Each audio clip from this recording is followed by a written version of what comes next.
আসসালামু আলাইকুম। এই সকাল সকাল আহ, গাড়িতে বসে আছি। এর পিছনে একটা কারণ আছে।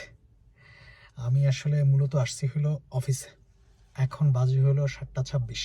ঘড়ি দেখে নিলাম। আজকে হলো 17ই সেপ্টেম্বর 2024। তো নর্মালি আমার অফিসে ঢোকার জন্য কোনো স্পেশাল কার্ড ব্যবহার করা হয় না, যেমন অফিসটা লক করা থাকবে, আমি ইচ্ছা করলে কার্ডটা পাঞ্চ করলে অটোমেটিকলি অফিসে ঢুকতে পারবো। এইরকম কোনো ব্যবস্থা আমার অফিসে নাই। আমার অফিসটা অনেকটা কনভেনশনাল। একেবারে যদি বলি, আমার যেই মালিক পক্ষ, যে আসলে কোম্পানির ওনার স্বত্বাধিকারী, সেও কনভেনশনাল। তার বয়স অলমোস্ট 70-র উপরে। তো সে আধুনিক অনেক কিছুই আসলে অফিসে ব্যবহার করে না। এর মধ্যে একটা বড় পয়েন্ট হলো, সে অফিসকে আসলে সেই কনভেনশনালি সিস্টেমই, মানে চাবি দিয়ে খোলার মতো ব্যবস্থা রেখেছে।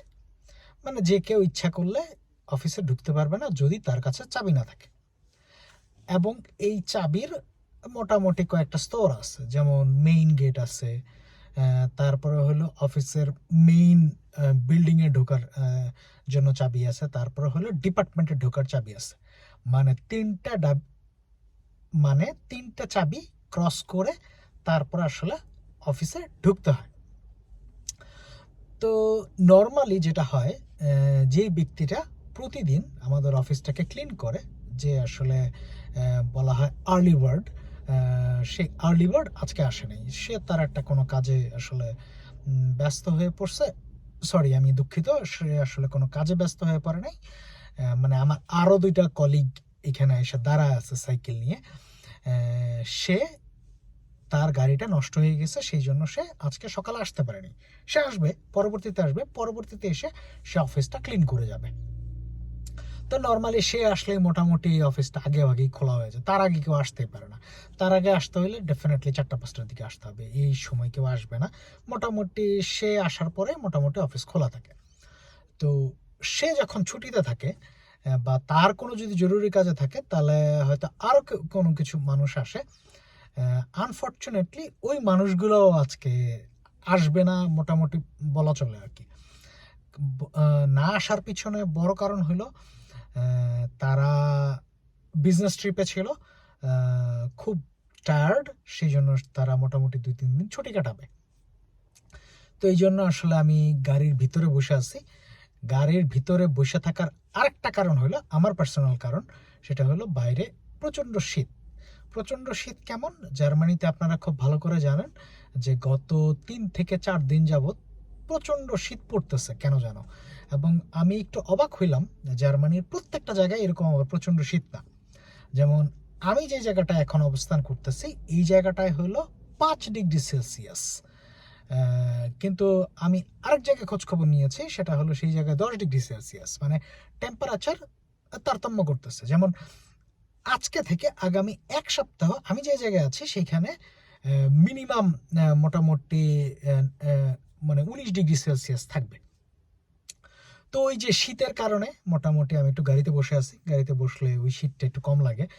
আর যেহেতু এখন জার্মানিতে ওই ধরনের শীত না, একেবারে মাইনাসের পর্যায়ে না, তো আমরা হেভি জ্যাকেট এখন আমরা ব্যবহার করতেছি না। নর্মালি একটা হুডি ব্যবহার করতেছি। যদি একটু বেশি শীত লাগে তাহলে নিচে একটা টি শার্ট পরতেছি, টি শার্টের উপরে হুডি পরতেছি। তো এইটার কারণেই আসলে মানে আমার বাইরে যাওয়ার ইচ্ছা নাই, অন্তত পক্ষে যত সময় পর্যন্ত না কেউ আসবে। তা আপনারা মনে হয় আমার পিছন থেকে খেয়াল করতেছেন, আমি অলরেডি অফিসের ভিতরে ঢুকে গেছি। তো আমাদের অফিসের 2টা গেট। একটা গেট হলো অটোমেটিক, কারো কাছে যদি চাবি থাকে, সে যদি জাস্ট একটা রিমোট চাপ দেয়, তাহলে মোটামুটি ওই গেটটা খুলে যাবে। তো আরেকটা গেট আছে, সেটা হলো কনভেনশনাল, সেটা ইচ্ছে করলে চাবি দিয়ে খোলা যায়। তো নিয়ম হইল, ওই যে আমার একটা কলিগ সকালবেলা আসে পুরো অফিসটাকে ক্লিন করার জন্য, সে এসে ওই সেই গেটটা খুলবে, খুলে আবার যাওয়ার সময় সেই গেটটা লাগিয়ে যাবে। হয়তো গতকালকে তার মনে ছিল না, তো আমি আজকে ট্রাই করলাম যে দেখি গেটটা খোলা আছে কিনা, দেখি ওই কনভেনশনাল গেটটা খোলা আছে। ওই গেটটা দিয়ে আবার গাড়ি ঢুকানো যায়। কারণ হলো ওই দিক দিয়ে আমাদের কোম্পানিতে যত প্রকার গুডস আসে সেই ট্রাকটা ওই দিক দিয়ে ঢুকে। সো একটা গাড়ি ঢুকা তো একেবারেই সহজ ব্যাপার। তো এই কিছু কারণে আসলে আমি এখন গাড়িতে বসে আছি।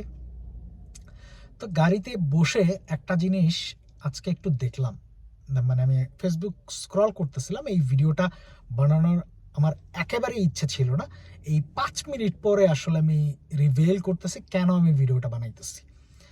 সেখানে খেয়াল করলাম আমাদের জার্মানিতে যারা থাকে, আমাদের জার্মানি কেন বলছি, কারণ হলো জার্মানিতে আমরা থাকতে থাকতে এই দেশটাকে আমাদেরই মনে করছি। কারণ হলো এই দেশটাকে আমরা অনেকভাবে ভালোবাসি, এই দেশের প্রতি আমরা অনেকভাবে কৃতজ্ঞ, এবং আমি একটা ভিডিওতে বলার চেষ্টা করেছি কেন আমি জার্মানিকে ভালোবাসি। তো আমাদের জার্মানিতে অনেকেই থাকে আমার মতো, পড়াশোনা করে চাকরি করছে, কেউ হয়তো বিভিন্ন ওয়েতে এই দেশটাতে চলে আসছে, তারপরে মোটামুটি সে এই দেশটাকে ভালোবাসে ফেলছে, এইখানে বিভিন্ন সময় বিভিন্নভাবে থাকার চেষ্টা করছে। তো এরকম একজন মানুষ, আমি যতটুকু বুঝতে পেরেছি, সে হলো অলরেডি পাসপোর্ট পেয়ে গেছে। সে আজকে আজকে না, গত 2 দিন আগে মোটামুটি একটা পোস্ট দিয়েছে যে তার মানে রেগে যাওয়ার কারণে সে কি করেছে। সে একবার এক টিচারকে দৌড়ানি দিচ্ছে, তারপর জার্মানিতে সে এক কলিগরে মারতে গেছে, তারপর তার পাশের এক বাসার একজনের সাথে সে 28 বছর যাবৎ কথা বলে না। তাহলে বুঝেন সে কত বয়সী একজন মানুষ। 28 বছর যাবৎ কথা বলে না, সে সেন্সটা গ্রো করতেও তো 7 বছর লাগে, মোটামুটি অলমোস্ট 40 বছরের মতো মানুষ।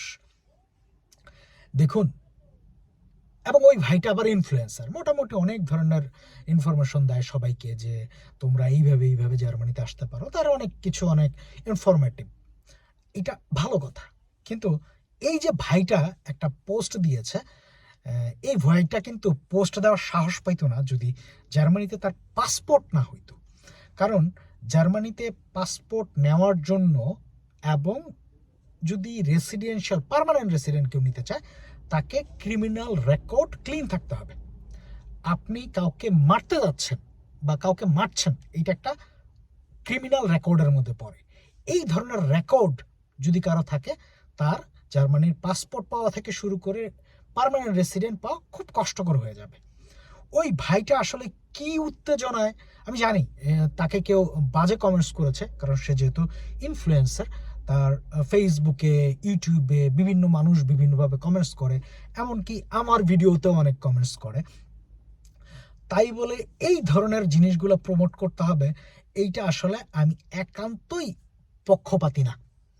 ওনার এই ধরনের কাজ করা থেকে বিরত থাকা উচিত, এবং যদি সম্ভব হয় তাহলে ওনার উচিত ওনার ভিডিওটা মানে পোস্টটা ডিলিট করে দেওয়া।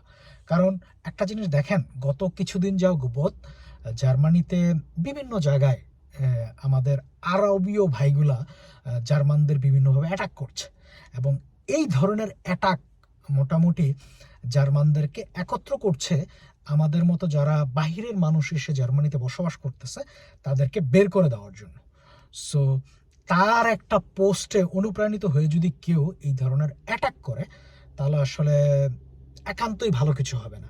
এবং সত্যি কথা বলতে, আমার পার্সোনাল মতামত, আমি ফিজিক্যালি কাউকে অ্যাসাল্ট করা আমি একেবারেই পছন্দ করি না। বাংলাদেশ থেকে চলে আসার পিছনে এটা একটা বড় কারণ। কারণ মানুষের বিরুদ্ধে যদি কোনো সময় কথা বলা যেত, যদি ন্যায়ের পক্ষ হয়েও যদি কথা বলতো, তাহলে একটা মানুষ খুব ইজিলি আরেকটা মানুষকে ফিজিক্যালি অ্যাসাল্ট করতে পারতো।